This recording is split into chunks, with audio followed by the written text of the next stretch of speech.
Hey everybody, this is Russ from Retro Game Core. Today I want to talk about the Retroid Pocket Mini version 2. I made quite a few videos about this handheld, including an initial review and then also talking about some of the screen problems with the original model. After all the issues with the screen finally came to light, they then were offering a screen replacement, so I made a video tearing that down as well. And now Retroid is selling what they're calling version 2 of the Retroid Pocket Mini, which is essentially just the new screen on the old shell. That is what I have right here. This is my old Retroid Pocket Mini, and then I replaced the shell. So this is what they're selling with the version 2, except for with black face buttons. And so really what I want to do in this video is give you kind of a recap and just a long-term review with the Retroid Pocket Mini now that I've been using it with this new screen for about 3 weeks at this point. And I gotta say that this new one is miles better than the old one, which is crazy because the only difference is that the screen is a little bit taller. I think there's something magical about this combination of screen as well as this smaller form factor. In fact, this might be one of my favorite compact horizontal handhelds of all time.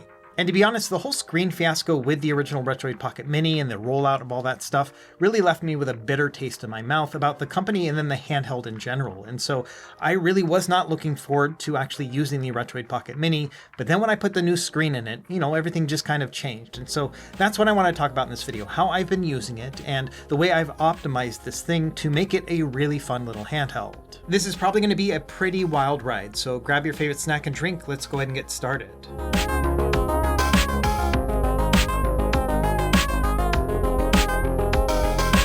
Okay, I think before we even dive into the video itself, I want to just take a moment and recap everything that's happened about this screen so that everyone is up to speed. This is the front shell of my original Retroid Pocket Mini. Now this thing is a 4:3 aspect ratio display, and I believe it was 3.8 inches when you measured it from corner to corner. I don't have any working original Retroid Pocket Mini anymore. I've converted them all over to this new screen, but one of my main complaints about the original Retroid Pocket Mini is that the screen felt too small. We had these big bezels at the top and bottom, and even on the sides.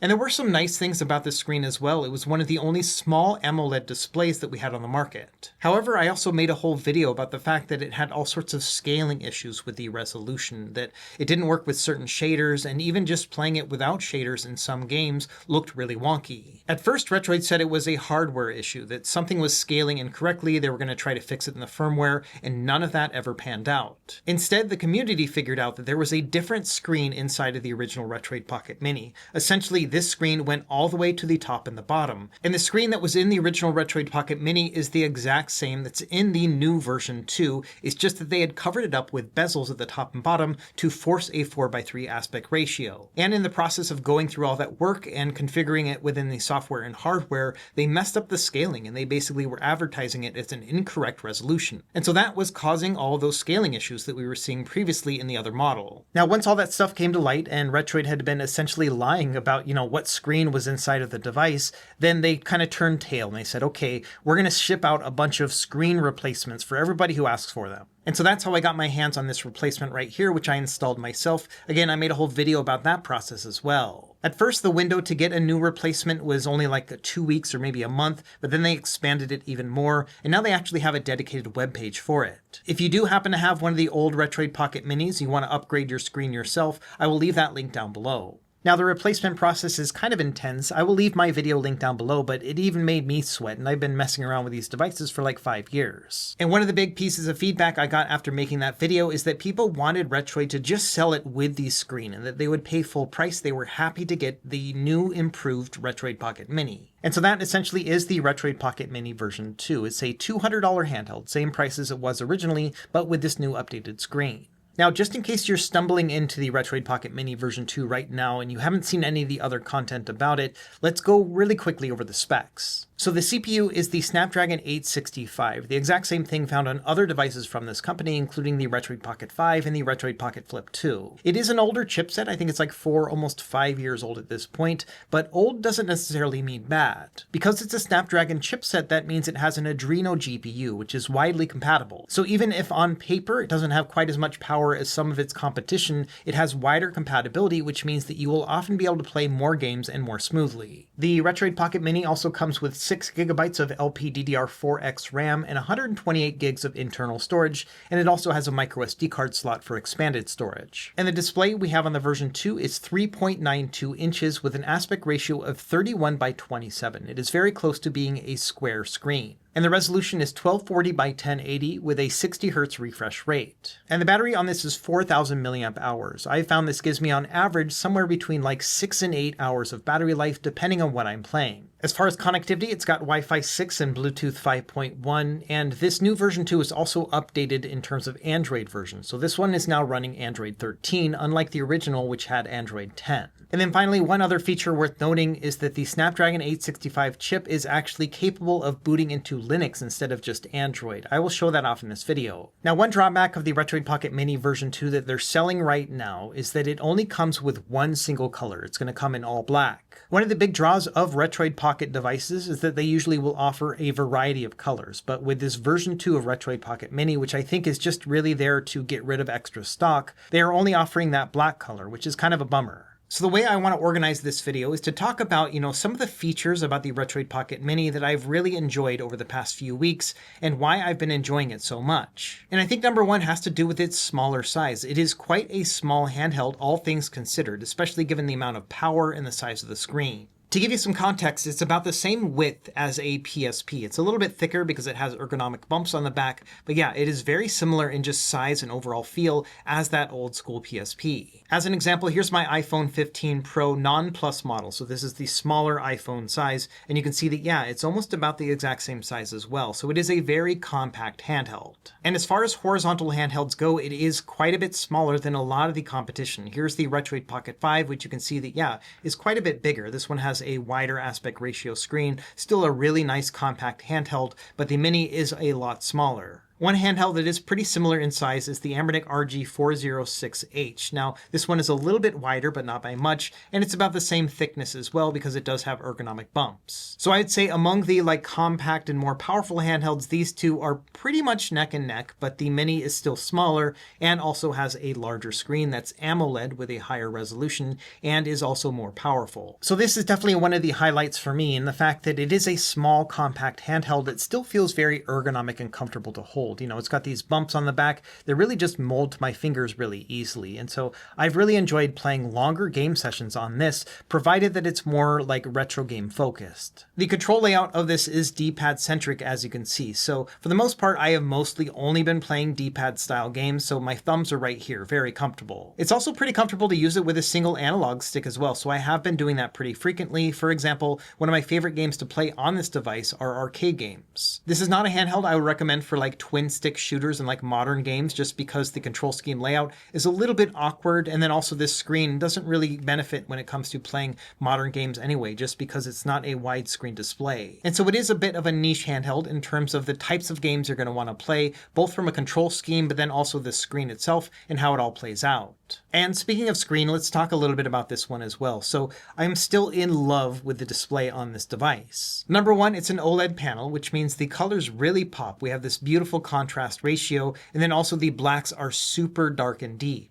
And so no matter what game I'm playing, even something like an old NES game, everything just looks amazing, especially when you couple it with things like CRT shaders like I'm doing here.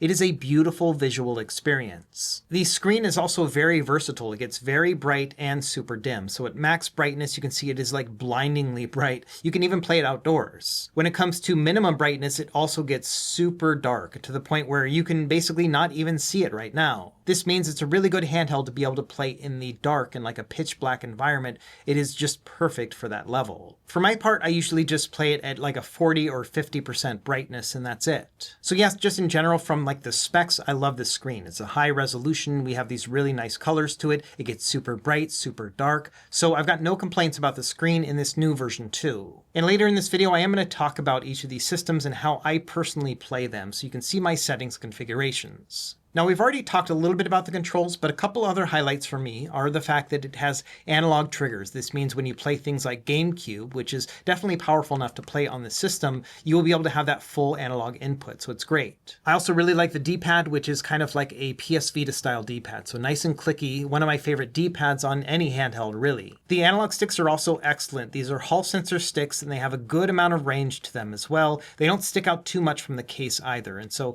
I've always really enjoyed these sticks, and I think the placement is really good as well. They don't get in the way of my thumbs as I'm using it with the D-pad and face buttons. And there are RGB lights around the sticks that you can adjust in the settings in terms of brightness or turning them off or changing the color. You can do all that. Now, my only complaint about the controls on this device are these face buttons because they feel relatively clacky, and I do think that it's worth your time to maybe consider modding them to make them a little bit better. In fact, that's what we're going to do for the next couple of minutes in this video. I'm going to show you how to mod these buttons to make them a little bit easier to use because it's only about $5 to get some replacement buttons, and that's what you'll need to make this mod. So if you happen to pick up this device, I recommend going into the DIY section of their website and then find the Retroid Pocket Mini buttons. It's going to be $5 for a pack of 3. And this is what the buttons are going to look like when you order them. So they are essentially glued to this rubber padding. And what we're going to do is we're going to remove these buttons, then shave down this padding to make the buttons not stick out so much. Let's start by tearing down the Retroid Pocket Mini. You're going to need a single screwdriver, a 00 screwdriver, and that's going to be able to take off the screws that we have around the shell and then also inside of the device as well. You've got 2 on the top and then 2 on the bottom, and then we need to remove the shell using a plastic guitar pick like this.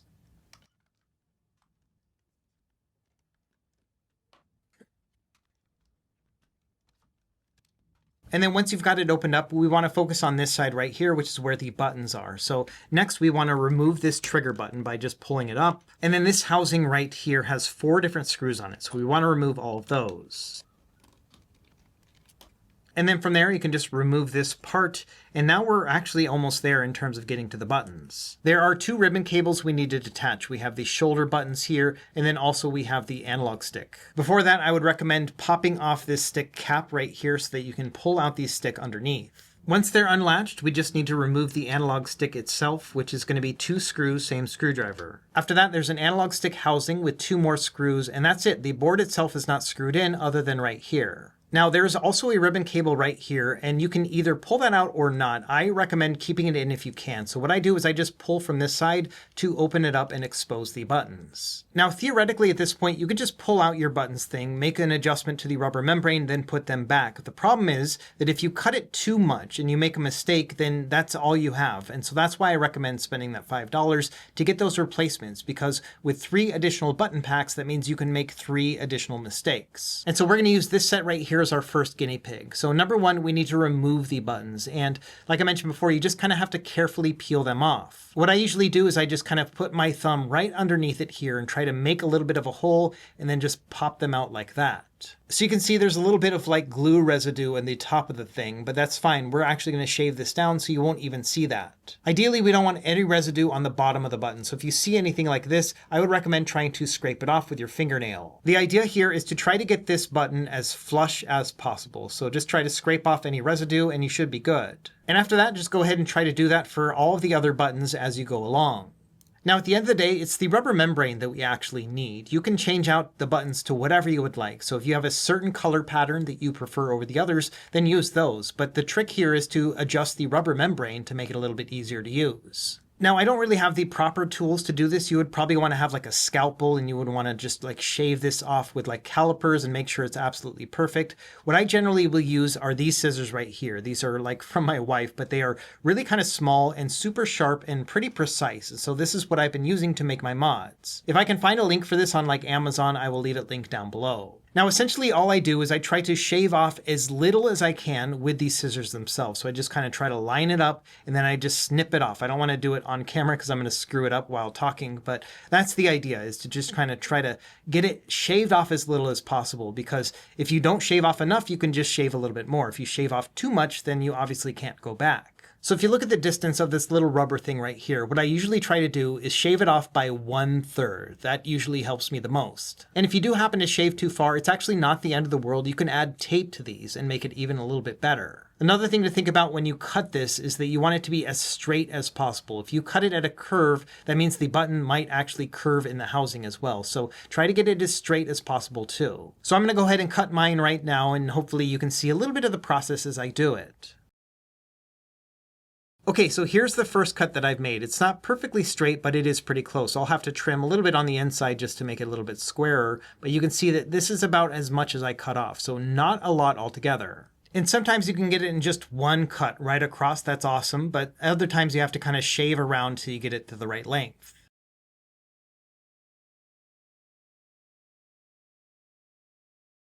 Okay, now after you've done your initial shaving, then there are two things I would recommend looking out for. Number one are any sort of lip where you have it at an off angle, then that's something to look for. And then also if any of them are taller than the other, you want to get them all even. Even if it's going to be a little bit lower, it's better than having one button stick out more than the other. That will really bother you. So in this example, I can see that this one is not very even, and it's also a little bit taller than the others. So I'm going to shave this one down a little bit more.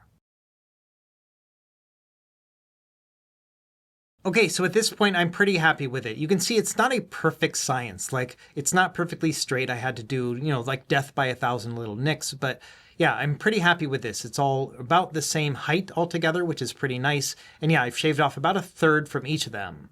Now, if you happen to go too far, then I would recommend using this waterproof tape right here. This is usually used for like medical purposes, but the nice thing about it is that it's really super soft and pliable. So when you add it to the rubber membrane, it actually will conform around the little nubs and make it a little bit more even. The tape is also squishier than the rubber itself, which gives it a little bit of a softer feel when you're using the buttons as well. I'll leave this tape linked down below, but even though I'm pretty happy with the lengths right here, I'm still going to use a layer of this tape just to make it a little bit softer and more even. And you do not need a lot of tape. In fact, just one little strip right here cut into 4 will be enough for all 4 of those parts of the actual membrane. So what I tend to do is cut off just a strip like this, and then I cut it in half, and then those 2 halves in half again, and that's usually enough. So for example, I've got that first half, I'm just going to kind of layer these on top. The big thing is to make sure you push down as much as you can to get these to really conform around the edges of the nub itself. And so there we go. This has to be the ugliest thing I've ever made in my life, but yeah, it actually is going to work. So now on the Retroid Pocket Mini, you want to take your loose buttons and then drop them in, obviously following the ABXY pattern that you have on the back of the device. And once you've got them dropped in, you're just going to want to put the rubber membrane on top. And at this point, what I like to do is grab like a deck of playing cards, or maybe like, a Mio Flip if you've got one. And then I like to set this down and then put the device on top of that. That way the buttons are not pressing down on the table itself, but they're kind of suspended in air. That gives me the most leverage when I'm putting this on. And once you've got the rubber membrane nice and seated, then you can put the flap back on. And then what I usually will like to do is I will take the analog stick housing and I'll put that in right here to kind of secure it into place and then feel the buttons and see if they need additional adjustment. And so now at this point, you can just kind of feel out the buttons and see if any of them are taller than the others or if they are off center, like they're rotating to one specific side. And I can already feel that the B button is taller than the A button. And so I think I need to shave down this bottom one a little bit more and then just kind of do this all over again. Again, it just takes a little bit of time to kind of go back and forth and see what you like in terms of feel. Like I can already feel that the X and A feel perfect, but the Y and B are a little bit taller than I would like, especially the B. And so again, I'm just going to go back to the rubber membrane and then remember that these are the 2 that I felt were a little bit too tall. So I'll remember those ones, shave them down a little bit more, and then reapply some tape.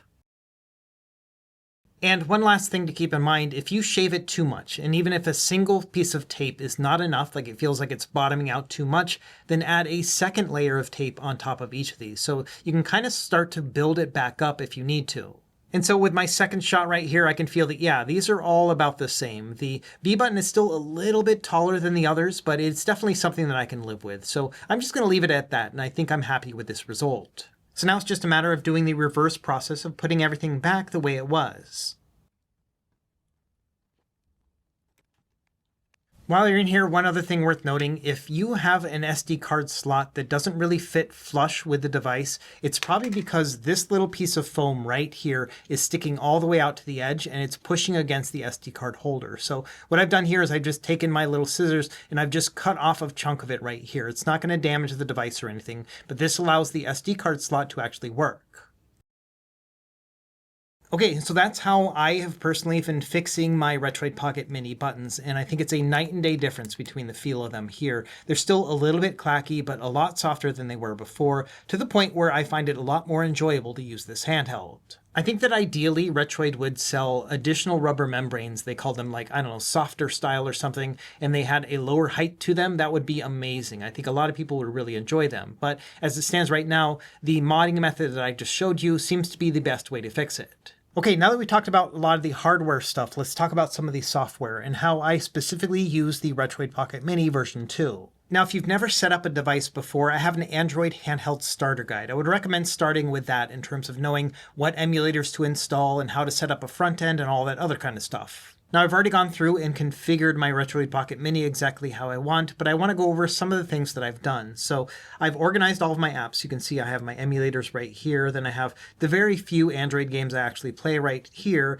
And then I also have a bunch of different tools. We'll talk about some of these. But for the most part, I really just use two different apps. The first one is Emulation Station Desktop Edition. So this is my front end launcher. This allows me to, navigate through and browse all of my systems, then choose my game and then launch it from here. And so the majority of my time is spent within Emulation Station just because I can access all of my games. The other app I've been using a lot is Plex Amp. So I have my own Plex media server, which includes all of my music files. And so within here, I can actually access my own music library and kind of treat the Retroid Pocket Mini as an MP3 player. So generally what I will do is I'll just, scroll through all of the albums that I have uploaded and then choose one and then play it from here. It's been a really nice experience. And yes, the Retroid Pocket Mini does have a headphone jack. And so I can kind of treat this like an iPod from back in the day that also happens to play just about every retro game you can think of. Now, some of the tools are worth mentioning as well. So I have like Obtainium, for example. This allows me to update my apps internally, and this is all included in that Android handheld starter guide. Another thing I have running is SyncThing. That allows me to sync all of my RetroArch saves and save states with other devices. And so this will sync with the cloud every time I start up the device. And then finally, one other tool that is really handy is called Odin Tools. So with this one in particular, it's made for the Odin 2 devices. It'll even give you a warning when you start it up saying, hey,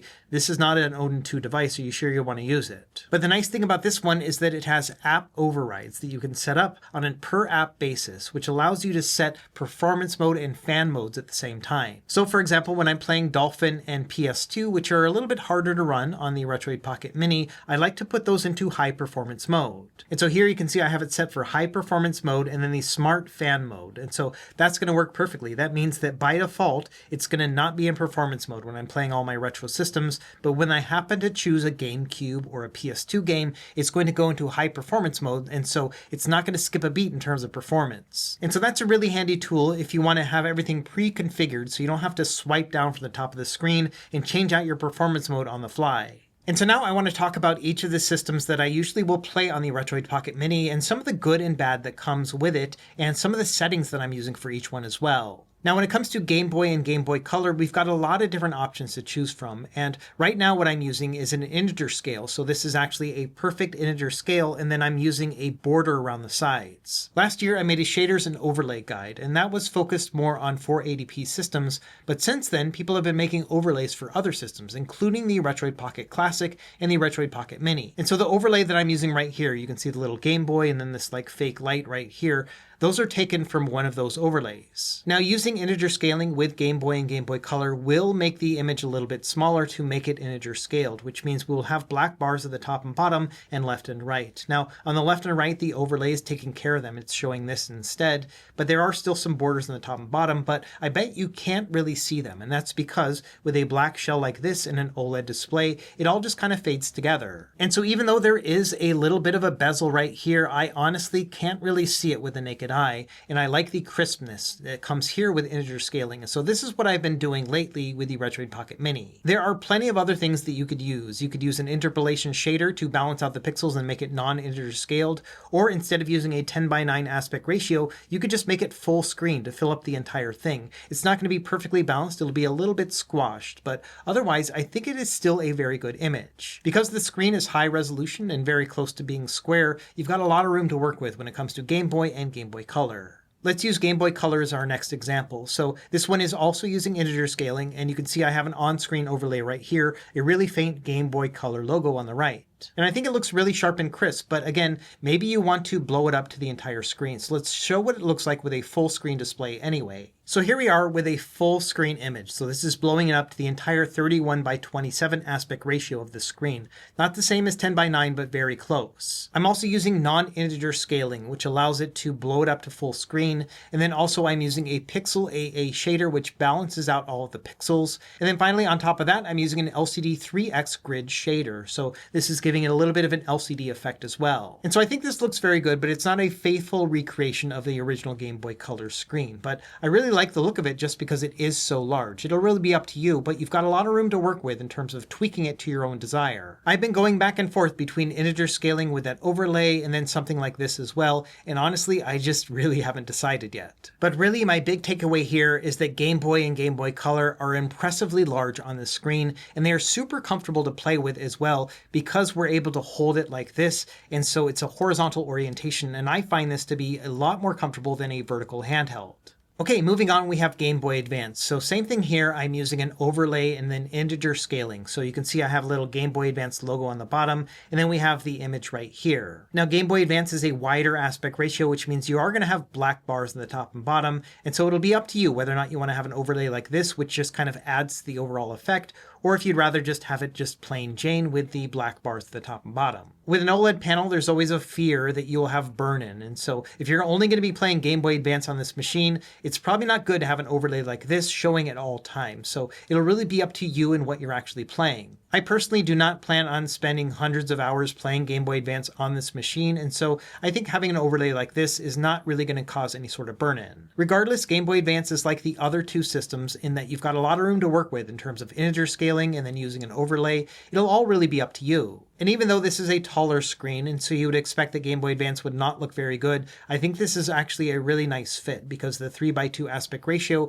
is still really impressive on this screen. And so I've been really enjoying playing Game Boy Advance games on this thing. Now for Nintendo and Super Nintendo, I've been using specific settings as well that I think look very good. So I'm using an 8:7 aspect ratio, which is very close to this actual screen, and then I'm using integer scaling, but with overscale turned on. This means that a few pixels are being cut off at the top and bottom, but with a lot of these older systems, they accounted for that in the programming because old TVs used to cut them off as well, and so it actually looks very nice. For most games, you're not going to lose any sort of information from having that cutoff turned on, and so this is usually how I play it. And you can see that it perfectly balances out all the pixels because it's integer scaled. You can see with Mega Man's life bar that it is super smooth looking, so I really like that. Now in addition, I've been using a specific shader called CRT 1-tap, which requires you to use integer scaling, which is a perfect fit for NES and Super Nintendo. And one of the things I really love about the shader is that it really balances out the pixels when it comes to text on NES, and so everything looks nice and balanced and a little bit rounded as well, and so I really like the look of this shader in particular.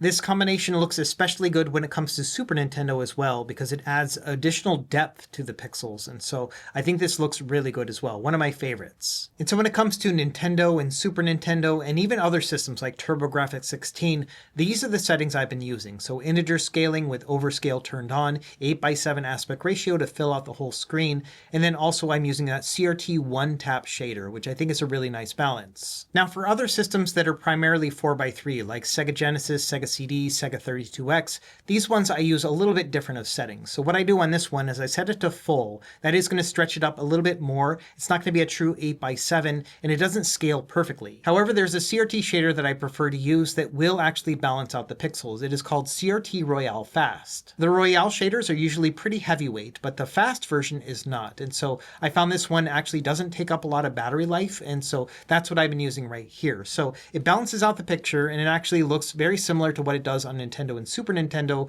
but because this one doesn't scale quite as well with this particular screen, I've been using that shader instead, and I still think it looks very nice. And so when it comes to my Sega systems, I think this is also a very good compromise, and I've been really enjoying it right now. Now, when it comes to Nintendo 64, I've been keeping it at a 480p resolution, but then also using shaders to balance out the picture. Even though this can be upscaled, I prefer to have it just looking very nice. And so the shader that I've been using in this particular setup is called Z-Fast CRT, no Geo. So this one does not have any roundedness around the edges, but it does give a little bit of vignetting, and I think it looks actually pretty nice. What I've really been focusing on with Nintendo 64 and some of my other systems is to give me a more retro vibe. Now, you could totally just upscale this to 1080p instead and get really sharp and clear images too, but I don't know, I kind of like this old school look, and so that's what I've been going for. I have something similar going on with Dreamcast, but a couple things that are very unique to it. So number one, I have been actually going full screen here. So even though it does make the characters a little bit taller, I love the fact that it's taking up the entirety of the screen.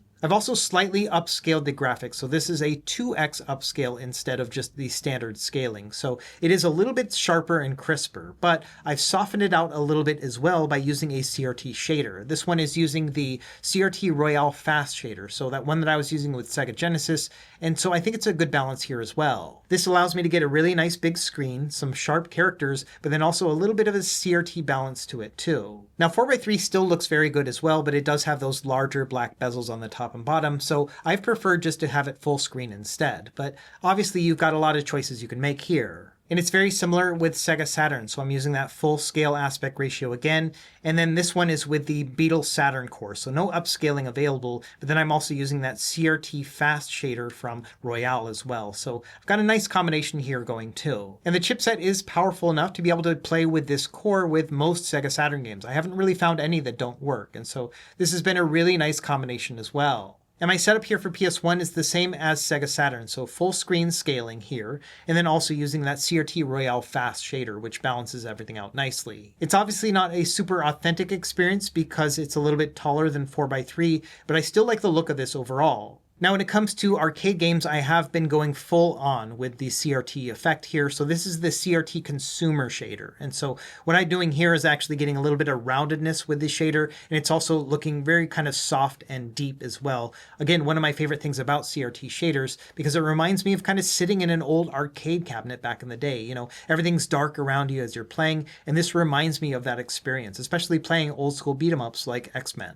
And because the screen is so tall, we can play vertical shoot 'em ups. And I think these look really good too. Again, the same shader and everything, so it is a little bit rounded, but I really like this look. And so I've been enjoying playing vertical games on here as well. Now for the handheld systems, let's talk about DS and 3DS. I haven't been playing a ton of these, but I do have them set up nicely. For regular Nintendo DS, I'm just using the RetroArch core, and I have them just top and bottom like this. Because again, we have a taller screen, it allows me to play like this. The images themselves are a little bit on the small side, but given the fact that we have an OLED panel, which makes it hard to see the black bars on the left and right anyway, I still say this is playable. And I have a very similar setup when it comes to Nintendo 3DS. You can see that again, top and bottom here, kind of evenly dispersed as well. Now in the app, you could make the top screen a little bit larger and the bottom one smaller, depending on the game that you're playing. You can also swap out the screens and stuff like that, but I did want to show what it looks like top to bottom like this, and I think it looks pretty good. The device is also powerful enough to be able to play most games at a 3x resolution upscale, so they will look nice and crisp as well. Now for Nintendo GameCube, we actually got a lot of options here, and so this one has actually been a lot of fun to play with. What I've been doing in Dolphin is for aspect ratio, I've been doing stretch to window. That means it's going to fill up the entire screen. Also under enhancements, I've been going down and then turning on the widescreen hack. That means that if the game can actually support a taller aspect ratio, it'll do that. And so here, for example, is Mario Kart Double Dash, which actually allows you to use that widescreen hack, but for a taller screen. And so this actually is a lot more balanced than you may think. And so I've been really enjoying Nintendo GameCube, and I've been playing these at a 2x resolution upscale, which means they are going to look nice and sharp. And this is probably one of the big draws of the Retroid Pocket Mini, is that it's one of the smaller handhelds with an OLED display that can reliably play Nintendo GameCube. And so if this is one of your favorite systems, like it is for me, this is a really fun experience. Even if the widescreen hack doesn't actually work and it makes the game look a little bit taller, it's one of those things that I just kind of adjust my eyes to, and then I don't really notice after a few minutes. And so I've been really enjoying this, and having that big screen to play on has been very impressive for the small size of the device. It's very similar with Nintendo Wii. You have to go into the settings to make sure that they are set up to play in 4x3, but after that you can stretch out the screen like we did previously with GameCube, and yeah, I think it looks really good. It's a very similar story with PlayStation 2, so I'm using a 2x resolution upscale, which looks really good, and most games will play at full speed at that setting. And then also I've been stretching it to full screen as well. It does make the games look a little bit taller, but again, my eyes adjust to it after a few minutes. And so again, this is a very capable PS2 handheld as well, and it's also one of these smaller OLED options that we have. Now, when it comes to widescreen systems, PSP, Nintendo Switch, Wii U, I really haven't been playing a lot of these just because the image is a little bit small. A 16:9 system has large black bars at the top and bottom, and many of these devices were made with a larger screen in mind. For example, the original PSP was actually a 4-inch display, and so this looks smaller than it did on the original PSP. It's really going to be up to you and what you can tolerate, but if you're playing like a text-heavy game, this might be a little bit too small. So even though it is super cool to be able to play lightweight Switch games on such a small handheld, the image itself is just a little bit too small for me. I would rather play on something larger like the Retroid Pocket 5. Now, in addition to running Android, the Snapdragon 865 can also boot into Linux. So right now I'm using a different operating system booted from the SD card. I made a video about this a while back with the original Retroid Pocket Mini, and the process is exactly the same. And so now I'm running a Linux-based operating system here on the Retroid Pocket Mini, which opens up other opportunities. For example, I can play PC ports as well as things like native Pico 8. You can also run things like Xbox and PS3 emulation, but this chip really can't keep up with it. And so I've never really found any of those games to be very playable. Regardless, if you're trying to avoid Android, it is nice that you have an additional option to boot into if you would like. Okay, now that we've talked about the ways that I've been playing the Retroid Pocket Mini and how I've been enjoying it, let's talk about a couple accessories that I would recommend considering if you are going to think about getting this device. So number one is going to be a 3D printed case. I did a video actually talking about these a couple weeks ago, and so this is the one I've been using the most with my Retroid Pocket Mini. Essentially, this is a 2-in-1 case, so I can just add it like this and it's just going to go on the back and it gives me a little bit of ergonomic grips. It does feel a little bit more comfortable like this. But it can also double as a protective case, so I can just put it on like this, and now it's actually going to cover up the screen, and so I can throw this in a backpack. And so this is the way I've been carrying around the Retroid Pocket Mini. I think this costs about $20. I think it's well worth it. Another accessory worth considering is the official Retroid dock. Now on their website it says it's not compatible with the Retroid Pocket Mini, but it absolutely is with the Mini version 2. And it's also a perfect fit with the Retroid Pocket Mini. So it just goes right on here, it docks in with the USB-C port, and then you've got access to all sorts of other options. So here is how you can charge the device, then you have your HDMI output, Ethernet, then a bunch of USB options. So 2 right here as well as 2 more down here. And I also think it looks really nice sitting in the dock, which costs I think $30 on their website. And so I found this to be well worth it if you want to consoleize your handheld. If you go into the handheld settings in the Android menu, there's actually an option to choose your video output display. And so you can choose between 31:27, which is the actual aspect ratio of the screen, or you can make it 4:3 or 16:9. Now, this is actually going to change it on the device itself. So if I go like 4:3, it'll actually make it 4:3. But what's nice about this is the output will also do this as well. So what I do is when I plug it into the dock, I set it to 16:9, and then I have it turn off the handheld screen as well. And this means it's going to give it a full screen output to something like a TV or a monitor, and it looks amazing. And then also things like Emulation Station and RetroArch, they're all going to scale to 16:9, and so it is kind of a plug and play experience. The only drawback is that when you connect a Bluetooth controller to the device, it's only going to really register in RetroArch and PSP correctly. For things like GameCube and PS2, you'll have to go into the settings and configure them for the Bluetooth controller. Now, there are ways around it. You can set up controller profiles, but it's not going to be a seamless experience like it is in RetroArch as well as with PSP. And so earlier when I mentioned that I don't really like playing PSP on the Retroid Pocket Mini just because the screen is so small, the alternative would be just to play it on a bigger monitor where it can actually be 16:9, and this is really impressive. I'm playing Ridge Racer here at a 4x upscale, which is a 1080p resolution, and it looks amazing. And so the Retroid Pocket Mini version 2 can absolutely be a 2-in-1 handheld, where you use it in handheld mode and then also plug it with the Retroid dock to be able to use it on a TV or monitor. And then of course, when I'm done playing on the monitor, I just go in here and set it back to 31:27 and all is good. Okay, so putting this all together, I'm going to redo my what I like and what I don't like about the Retroid Pocket Mini, focusing on the version 2 today. As far as things I like, I love the fact that it is small and compact. Again, it's one of the smallest handhelds that you can find with an OLED panel. Speaking of which, I really love this screen. I never really thought that the difference between 4:3 and then the taller aspect ratio we have today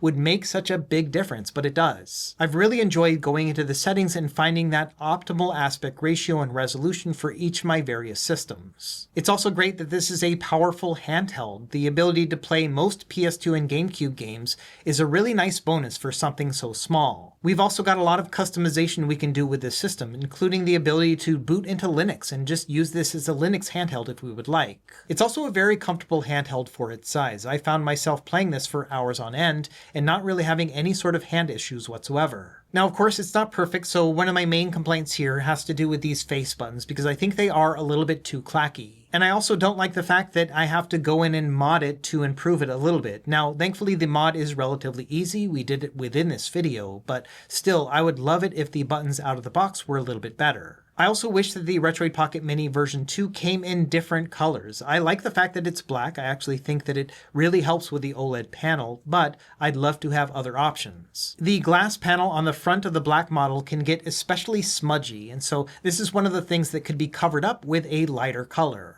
I'm also a little bit worried about the fact that they've been promoting the Retroid Pocket Mini version 2 as being available only for a limited time. I honestly think it's one of the better small handhelds I've ever used, and it's just a shame if they stop selling it sometime in the future. If anything, I'm hoping that the way they said limited time just means that at some point they're also going to offer a bunch of different color options, or maybe make some slight improvements, including the buttons. But it does leave me in a weird spot where I don't really know if there's going to be a better version coming very soon, and whether or not I should recommend this one or wait for the next one. I don't really have any clue. Now, as we wrap up here, I did want to mention a couple other options that you have in case maybe you really like this screen or you really like this performance, but you may want it in a different form factor. So the first one to consider is going to be the Retroid Pocket Classic. This one is actually $70 cheaper than the Retroid Pocket Mini version 2, and it has these really nice color options available. This one's my favorite right here. And the big thing about these two devices is they have the exact same screen. So all the benefits that we found in the Retroid Pocket Mini version 2